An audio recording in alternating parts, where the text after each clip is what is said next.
अब आगे डॉक्टर चांद राठी जी और क्या कुछ कह रहे हैं, उनके विचार हम और जान लेते हैं उनके इंटरव्यू के माध्यम से। इसके बाद सतलोक आश्रम ने पवन जयपुर के खिलाफ एक मुकदमा थाना सेक्टर 6 बहादुरगढ़ के अंदर दिया, जिसमें आईपीसी की 196(a) के अंदर इस पे मुकदमा दर्ज हुआ।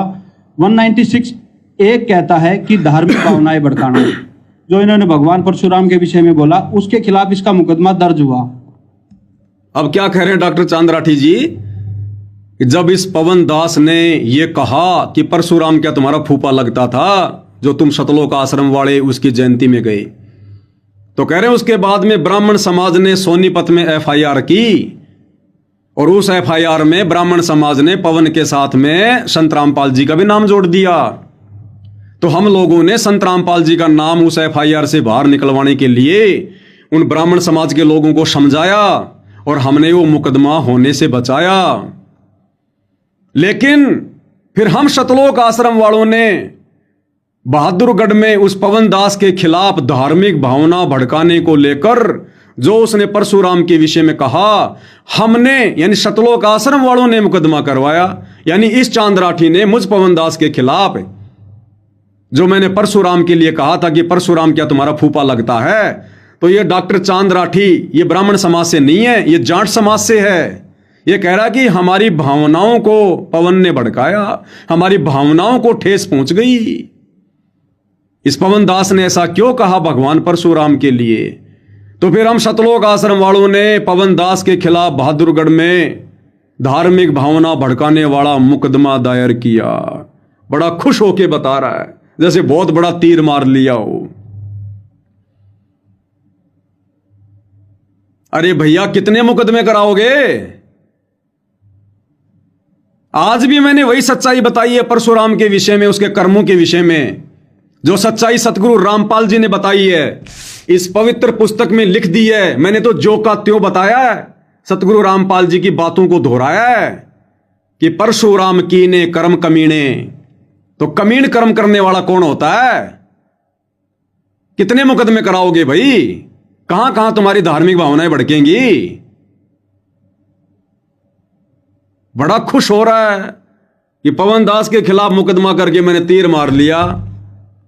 ये तो अब भी भड़केंगे धार्मिक भावना। तो ये जो कबीर सागर के सरलार्थ का जो सतगुरु रामपाल जी ने लिखा है, ये पेज नंबर 596 में जो तुम्हारी आंखों के सामने अभी है, जो दिखाया गया है, परशुराम के विषय में सच्चाई बताई गई है। उसको किसने मारा था, वर्तमान में कहां बैठा हुआ है, वो किस योनि में, क्या उसने कर्म और कुकर्म किए, तो धार्मिक भावना तो अभी भड़केगी भाई। अरे ब्राह्मण समाज के लोग अब कौन सा चुप बैठेंगे, अब तो और ज्यादा भड़केंगे, और मुकदमे करवाएंगे मेरे पर, सतगुरु रामपाल जी पे। कहां कहां से सतगुरु रामपाल जी का नाम निकलवाओगे? अरे सच्चाई का साथ दो, सच्चाई का साथ। वो परमपिता परमात्मा सन 1994 से अकेला दुनिया की तोहमत झेल रहा है, दुनिया की गालियां खा रहा है, इस सच्चाई को ऊपर लाने के लिए, हमारे आत्म कल्याण के लिए। और हम गधे उनके इस प्रयास को ना समझकर चूहे की तरह बिल में दुबक कर बैठे हैं, मुकदमों से डर रहे हैं, जेल से डर रहे हैं, मौत से डर रहे हैं। अरे मौत तो सतगुरु ने लिख दी है। ये दुनिया की मौत लिखने वाला सतगुरु आज हमें मिल गया। उनकी मर्जी के बिना हमारी मौत लिख कौन देगा? फिर भी चूहे की तरह बिल में दुबक के बैठे हो तुम। तुम्हें डर लग रहा है, तुम्हें शर्म आ रही है सच्चाई बताने में। हुक्का पीने वालों का तुम समर्थन कर रहे हो, अपने गुरुजी के सत्संगों की तुम बेइज्जती कर रहे हो। महाभारत के भीष्म कर्ण और द्रोणाचार्य जैसी दुर्गति होगी, इतिहास दोहराया जाएगा। परमात्मा धरती पर है, नाक रगड़ रगड़ के माफी मांग लो परमपिता परमेश्वर जी से, अभी भी समय। ये दयालु परमात्मा है, अनदेखी कर देगा अगर जरा भी बात तुम्हारी समझ में आ रही है तो कह रहा धार्मिक भावना भड़काया पवन दास ने, और फिर मैंने मुकदमा करवाया। बड़ा तीर मार लिया भाई।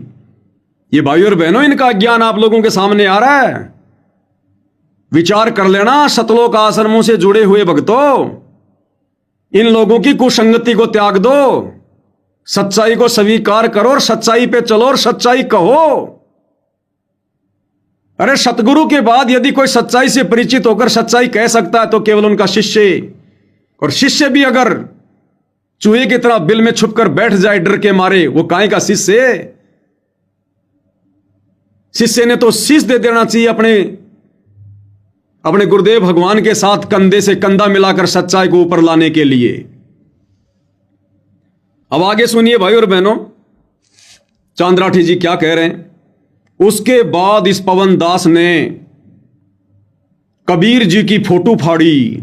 पवन दास के साथ में और बहुत सारे हजारों लोगों ने सोशल मीडिया पर लाइव आकर कबीर जी की फोटो फाड़ी कि ये जो फोटो वाला कबीर है, दाढ़ी मूंछ वाला, ये नकली कबीर है, असली कबीर नहीं है।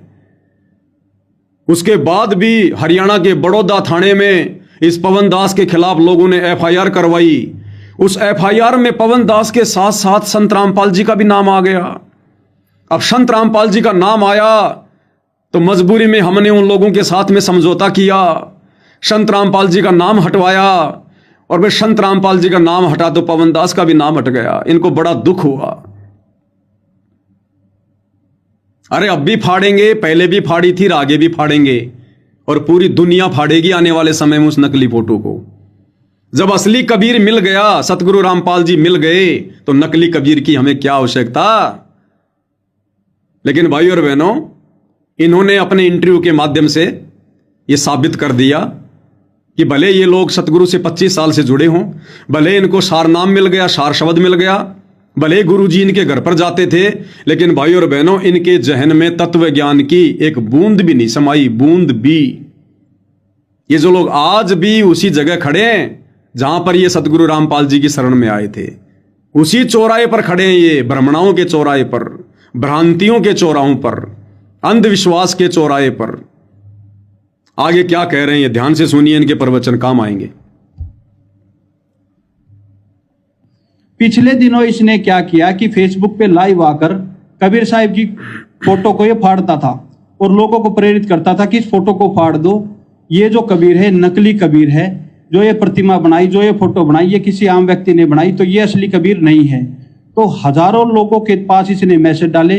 कुछ लोगों ने उस फोटो को फाड़ना शुरू कर दिया और फेसबुक लाइव पे आके, जिसके बाद रोहतक से कुछ आदमियों ने बड़ौदा थाने में एक एफआईआर दी कि जी संत रामपाल जी महाराज लोगों को उकसा रहे हैं कि मैं कबीर हूं, और जो ये नकली कबीर की फोटो लगा रखी इसको फाड़ दो, जबकि ऐसा कुछ नहीं था। संत रामपाल जी महाराज कहते कि कबीर भगवान है और सर्व सृष्टि के रचनहार हैं। इसके बाद ये मुकदमा हाई कोर्ट में गया, और हाई कोर्ट में जब हमने अपने सारे पक्ष रखे कि जी इस व्यक्ति का जो उद्देश्य है वो सिर्फ और सिर्फ हमारे मिशन को खतरा पहुंचाना है, उसको नष्ट करने के उद्देश्य से ये इस तरीके की हरकतें करता है, तो पुलिस प्रशासन को आदेश दिए गए कि इस पवन के खिलाफ एक एफआईआर दर्ज हो और संत रामपाल जी महाराज के खिलाफ कोई कार्रवाई ना करने के आदेश दिए गए। अरे कहां कहां एफआईआर कराओगे, कितने मुकदमे करवाओगे मेरे भाई? इतने मुकदमों का तो मुझे नहीं पता जो मेरे ऊपर चल रहे हैं। तो क्या कह रहा ये, पिछले दिनों इसने फेसबुक पर लाइव आकर अपने साथ संगति वाले भगत भाई बहनों के साथ मिलकर, और इसने कबीर साहिब जी की फोटो फाड़ी। उस फोटो को ये साहिब कह रहा है, साहिब। अभी मेरे हाथ में फोटो है नहीं दाढ़ी मूंछ वाली, मैं आपको दिखाता और उसको फाड़ के भी दिखाता भी आपको। लाइव आने से पहले मैंने सोचा था कि वो फोटो की मैं फोटो कॉपी निकालूं, लेकिन दिमाग से निकल गई, वरना अभी फाड़ता उसको, फिर से फाड़ता उसको।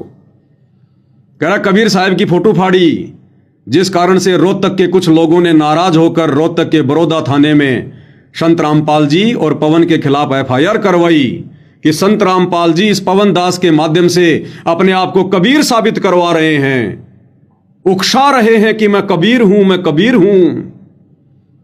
तो ये कह रहा कि फिर हम लोगों ने जाकर उनको समझाया थाने में कि जी ऐसी कोई बात नहीं है, ना तो सतगुरु रामपाल जी कोई कबीर जी हैं और ना संत रामपाल जी ने यह कहा कि मैं कबीर हूं, मैं कबीर हूं, मैं कबीर हूं। संत रामपाल जी तो ये कहते हैं कि कबीर साहिब परमात्मा है।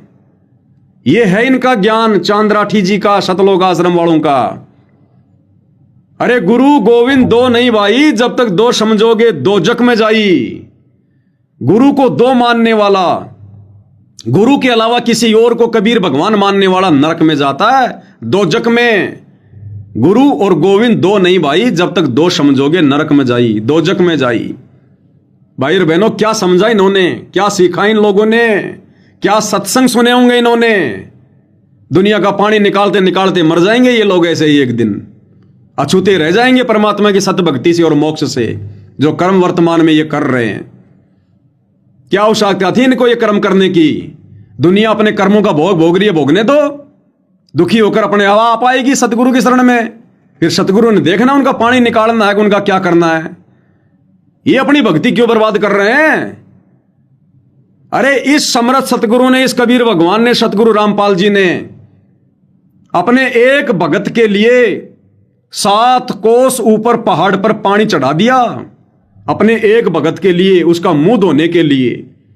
उसकी भक्ति में बाधा हो रही थी। वो रोजाना अपना नित्य कर्म करता था हाथ मुंह धोकर। एक दिन वो बीमार हो गया, उठा नहीं गया और पानी नहीं था ऊपर। आत्मा बड़ी दुख हुई कि भगवान आज तो नित्य कर्म भी नहीं कर पाऊंगा।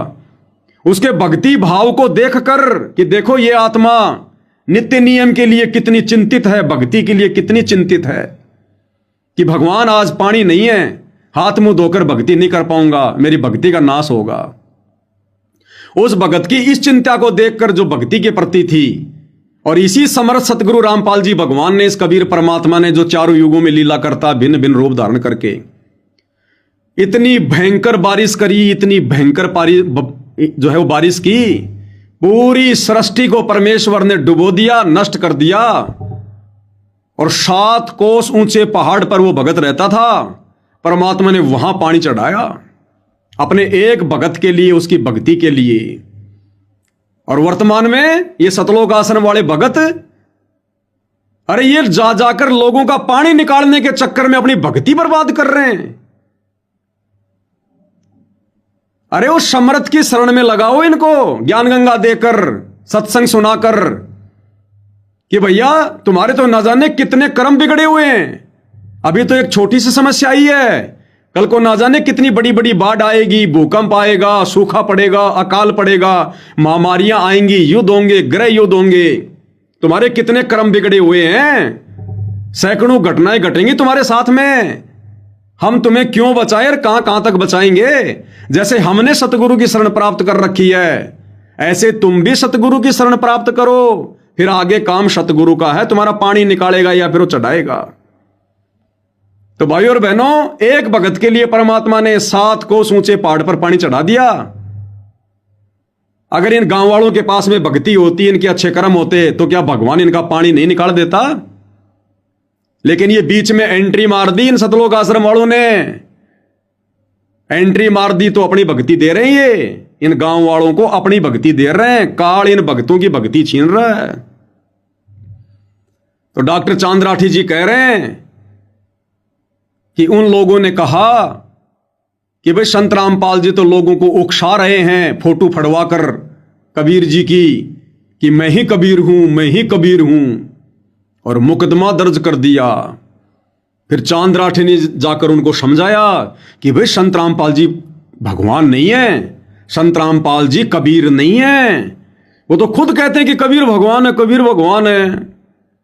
हो गया साबित, गुरु मानुष कर जानते वो नर कहिए अंध, वह दुखी संसार में आगे काल के फंद।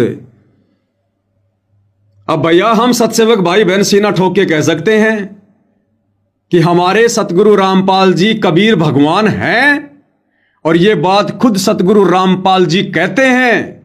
इसको चाहे कोई उकसाना कहो, चाहे कोई सत्य बताना कहो, सतगुरु रामपाल जी खुद कहते हैं कि मैं कबीर हूं, मैं कबीर हूं। और वो सत्संग इन्हीं लोगों ने भेजे हमारे पास में, आश्रम वालों ने। और हिसार जेल से सतगुरु रामपाल जी ने अपने मुख से कहा कि मैं कबीर हूं। एक छोटा सा सत्संग सुन लीजिए गुरुदेव के मुख कमल से। अरे आज से 300 साल पहले गरीबदास जी को ज्ञान देने के लिए गरीबदास जी के गुरु बनकर कौन आए थे? कबीर जी। किस रूप में आए थे? जिंदा रूप में। तो जिंदा बाबा के रूप में सतलोक से चलकर कबीर जी आए थे ना। गुरुजी ने कितनी बार बताया, कितनी बार समझाया। और अब सतगुरु रामपाल जी अपने मुख कमल से हिसार जेल से भेजे हुए सत्संग में क्या कह रहे हैं कि बच्चों कब पहचानोगे मुझे?